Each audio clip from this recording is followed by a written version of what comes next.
All right, my name is Anthony. I'm the owner of this 2001 Acura NSX.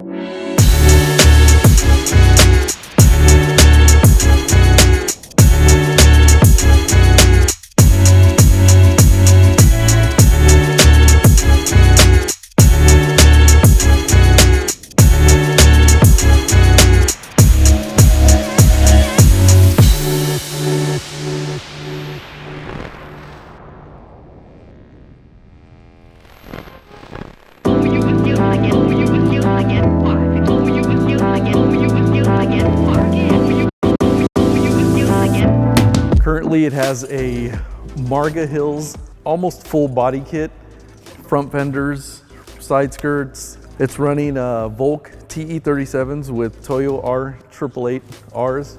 It has a Group M hood, backyard special wing, and running Aero from MFR.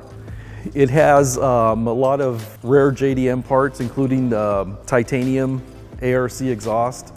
I'm missing the rear quarter panels, which a future mod, and it'll have a full Marga Hills body kit, which is JDM manufacturer from way back when that's made parts for this car since the 90s, and it'll complete the look once I have everything put together.